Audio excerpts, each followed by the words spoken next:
আমরা তো প্রচারণা চালাচ্ছি সকাল থেকে বিকাল রাত পর্যন্ত, বিভিন্ন উঠান বৈঠক, তারপরে গণসংযোগ, হাউস ক্যাম্পিং ইত্যাদি চলমান আছে। মানুষ বিশেষ করে এত বছর পরে একটা গণতান্ত্রিক পরিবেশে অবাধ ও সুষ্ঠু নিরপেক্ষ নির্বাচনের মাধ্যমে তাদের ভোটাধিকারের মাধ্যমে আগামীর বাংলাদেশ বিনির্মাণের জন্য মানুষ খুবই আশাবাদী।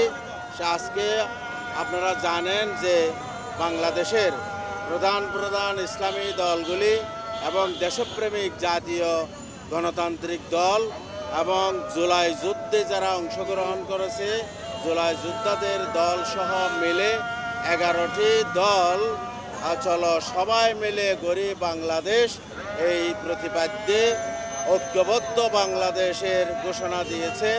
এবং আমরা সবাই মিলে আমাদের বাংলাদেশটা আগামীর প্রজন্মের জন্য একটা নিরাপদ, উন্নত, শোষণমুক্ত, ন্যায় ও ইনসাফভিত্তিক বাংলাদেশ গড়তে চাই, যেখানে কোনো দুর্নীতি, চাঁদাবাজি, দখলদারি থাকবে না, বৈষম্যহীন বাংলাদেশ হবে, যেখানে সংখ্যাগুরু সংখ্যালঘু কোনো শব্দ থাকবে না, সবাই বাংলাদেশের সিটিজেন, বাংলাদেশের নাগরিক এবং রিলিজিয়াস ফ্রিডম ভোগ করবে, যার যার যোগ্যতা অনুযায়ী বাংলাদেশ বিনির্মাণে কাজ করবে এবং বাংলাদেশে বিশ্বের সেরা নারী বিশ্ববিদ্যালয় হবে এবং আগামীর বাংলাদেশে নারীদের জন্য বিশেষ সুবিধা দেওয়া হবে এবং তরুণ প্রজন্মকে ওই বাংলাদেশ গঠন করার জন্য যাতে তারা বাংলাদেশ বিনির্মাণে অংশগ্রহণ করতে পারে সেজন্য তাদেরকে কারিগরি এবং প্রযুক্তিগত শিক্ষা এবং তাদেরকে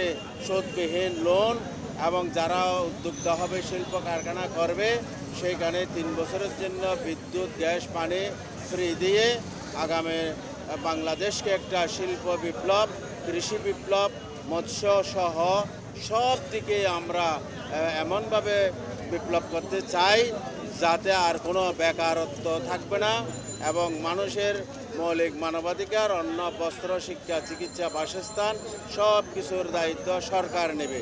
এই ধরনের একটা সুখী, সমৃদ্ধিশালী, জবাবদিহিমূলক বা ভবিষ্যৎ বাংলাদেশ, উন্নয়নশীল বাংলাদেশ গঠন করার জন্য আজকে বাংলাদেশের মানুষ সবাই ঐক্যবদ্ধ। বিশেষ করে আপনারা বাংলাদেশের বড় বড় বিশ্ববিদ্যালয়গুলোতে ছাত্র সংসদ নির্বাচনে যেভাবে ছাত্র সমাজ এই যে পেশিভিত্তিক রাজনীতিবিদ এবং দুর্নীতি, চাঁদাবাজি ইত্যাদিকে না করে দিয়েছে এবং তারা নীতি নৈতিকতা এবং আদর্শভিত্তিক এবং ক্যারিয়ার গঠন করার যে মেসেজ জাতিকে দিয়েছে, আগামী সংসদ নির্বাচনেও সেই ধরনের একটা ভোট বিপ্লব সংগঠিত হবে বলে ইনশাআল্লাহ আমরা আশাবাদী। হ্যাঁ, লেভেল প্লেয়িং ফিল্ড কিছুটা তো আছে সমস্যা।